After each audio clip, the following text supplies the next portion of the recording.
Sabaho everybody and welcome back to the channel. In today's video, we're going to talk about the brand new NVIDIA Shield TV, specifically the standard TV and the TV Pro. Both of these devices have been refreshed by the end of 2019 by NVIDIA, so this is definitely a new form factor, but not only that, a new chipset with the brand new NVIDIA Tegra X1 Plus, giving us the ability of not only having AI upscaling from 1080p to 4K, Dolby Atmos vision, as well as audio built into this system on both models. Even the base model gets all of the new features. But let's not waste any time. Let me share with you guys my impressions after using these guys for the last few days, as well as all of those new features that they brought in inside of these, starting at about $150 for the price point. This is TK. Let's check that out.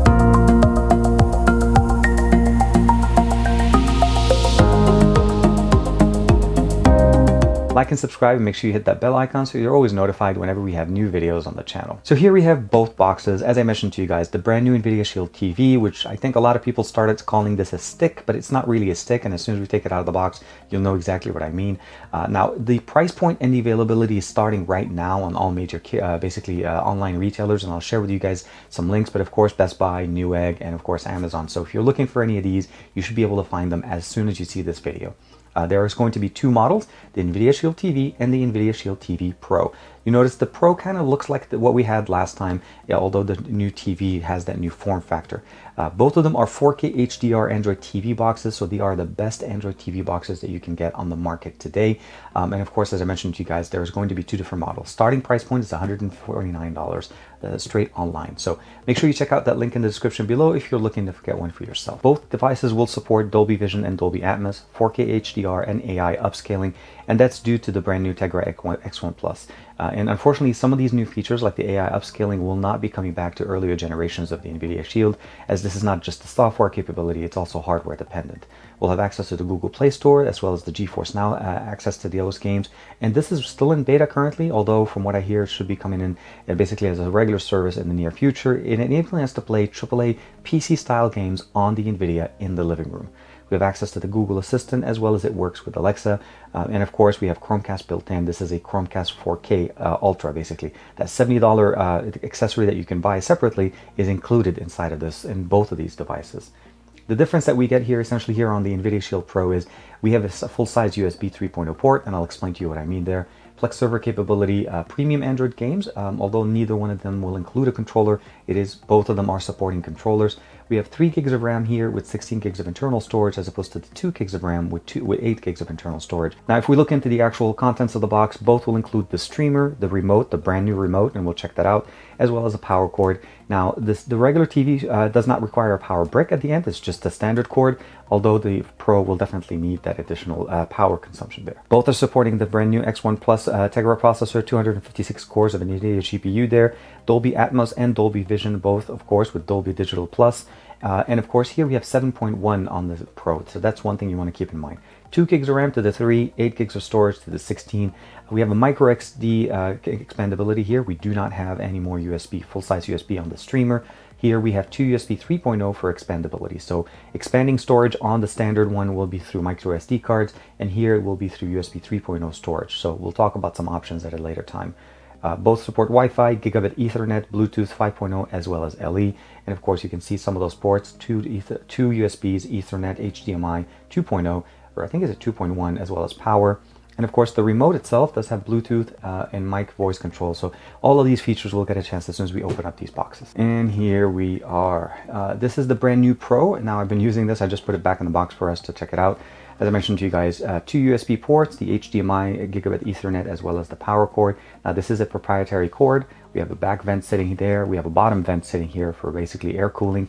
And of course, nothing on the left, nothing on the bottom, on the front. We do have the nice LED, the green LED that does bright up here, an NVIDIA logo, and of course, nothing on the side here. And other than that, I think for the most part, a very nice, very clean interface, although very prone to fingerprints. And of course, we have now the brand new remote control. This is the redesigned remote control from NVIDIA. Now we have a power, the menu key, which can be reconfigured. We have the D-pad as well as the back and the home button. We have fast forward, fast back, so those are built in and will support any video playback content as well as play and pause. volume up, volume down on the remote, initiating the assistant, and of course a partnership with Netflix, so we have definitely a dedicated button for Netflix to launch the actual Netflix application and just start binging right there. Looking over on the brand new NVIDIA stick, it's pretty much a very similar experience. The only difference that you're getting here is that, as I mentioned to you guys, a lot of people call this a stick. This is by no means a stick. Most of the hardware that we have here is still present here, but it's nice in a different form factor. So you'll notice first and foremost, we do have a button here. This is a button, like basically a sync button if you want to add accessories. We have a micro SD slot as well as a full-size HDMI slide on one end.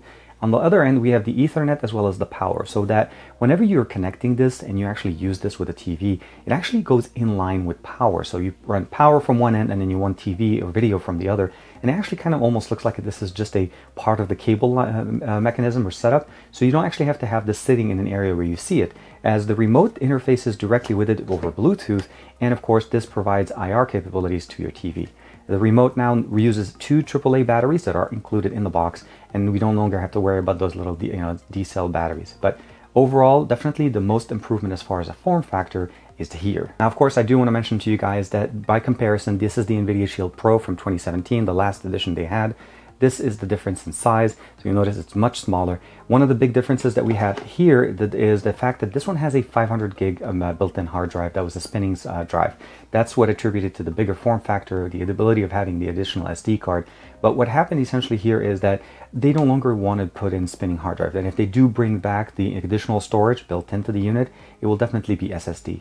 But we're definitely saving space in here if nothing else. And of course, we can use the USB 3.0 ports in the back to add additional storage and expand the internal capabilities of this device. And as I mentioned to you guys, the full size, the Pro, does require an additional power source, so this cable will be definitely a lot bigger than the standard just inline cable that we use with the standard Shield. Now, when we look at the design of both of these remotes, we can definitely see that they changed quite a bit. Now, before we had the volume slider that was built in here, as well as the assistant, the home and back, and the D-pad, and of course the built-in microphone at the top. We still have the D-pad, we still have the back and home, we still have now the new additional buttons that we have them here, as well as of course the Netflix button, and now we also have a backlit option. And the fact that we can actually replace the batteries is definitely going to be appreciated. So basically just standard 2 AAA batteries will basically get us through this. One of the main benefits of having the original controller is the ability of not only using all of the functions that we normally have, the ability of using the NVIDIA button, the play, home, as well as playing, pause, and back and home, the ability of controlling the volume here in the middle, but we also have the ability of accessing the 3.5mm headphone jack at the bottom for audio. This will still work, you just need to buy it separately now if you want to be able to use this, or you could just pick up, say, an Xbox or a PlayStation controller. All of them will work over Bluetooth, and all of them will be able to control your device. Very, very nice. This one is still micro USB, just so be aware that, compatibility wise, you can hook it up directly to the main one with the USB-A, but on the small one, you definitely need to power this separately with a different adapter. This is the smallest of the two. We have 8 gigs of internal storage, 2 gigs of RAM, and of course, what we have here essentially is the standard NVIDIA Shield UI.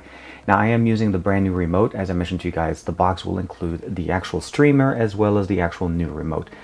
You get the menu the same way we had it before. You'll have the ability of going into apps. You can customize any additional menus. You can actually go one more step to the left. You notice there's the ability of either removing it or moving it down if you want to be able to move it and set it up wherever you want. You can actually even customize all of these applications in whatever order they're holding. Just basically press and hold and select the move. You can move to the right, to the left, and then whenever you let it go, it just stays there. I have Plex installed. Now this is connected to the server that I'm running on the NVIDIA Shield Pro. So this is the client version, so this is the same way you'd be running it on your smartphone, on your PC, but this is really nice because you're able to interface with your Plex server if you don't want to run it on your system. Now, the NVIDIA Shield TV does not have enough RAM to run Plex server for transcoding purposes, so you do need to go to the Pro if you want to be able to run the server. But to connect to the server, this is going to work just fine. We have access to Netflix, YouTube, NVIDIA games. This is basically the same library that we've had before. Access to GeForce Now based games, which is still in beta unfortunately, but hopefully soon will be available. So NVIDIA Games is pretty much kind of like their own game store that gives us access to a few different options. We have standard GeForce Now games, so if you go under My Games, you can see the GeForce Now games. This ones are the 2 games that we have right now installed. There's also obviously the Android versions of those, those are the 2 games.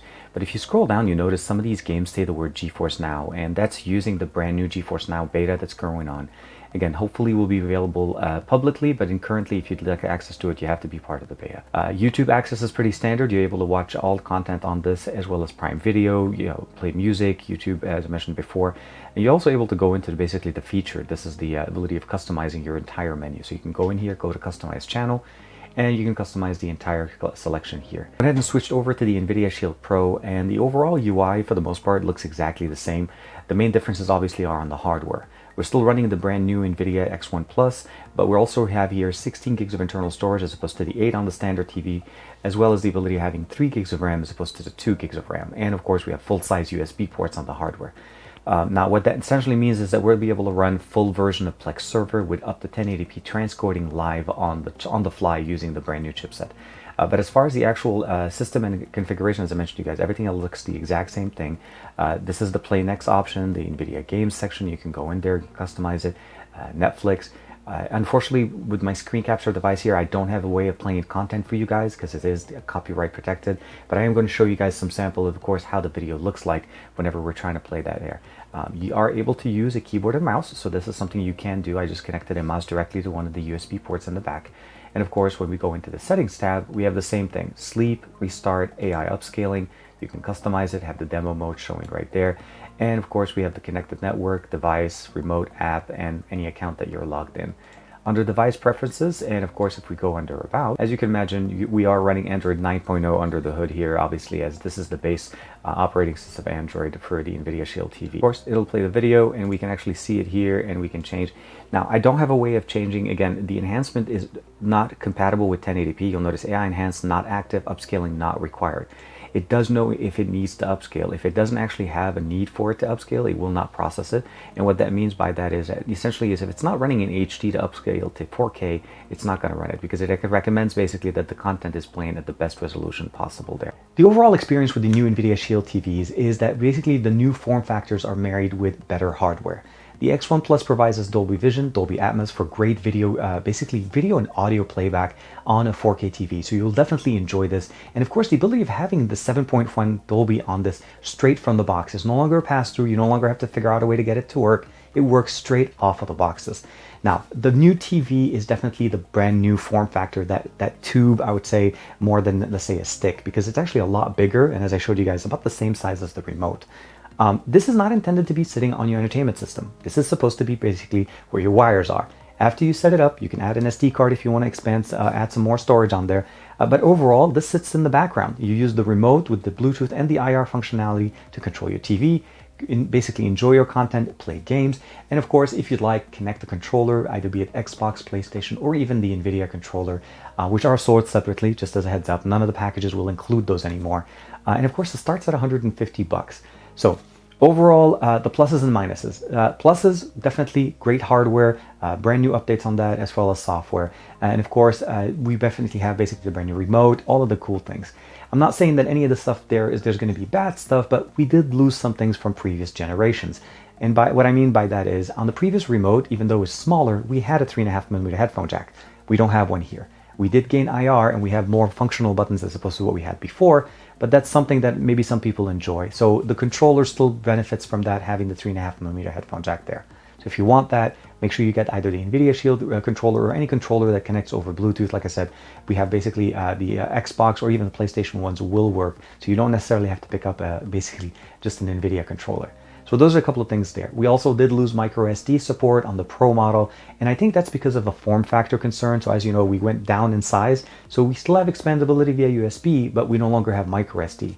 And this one only has micro SD, it doesn't have USB. So the last generation, the slim model of the NVIDIA Shield TV did have a USB port, and this one does not. But it looks great, it's small, starts at $150.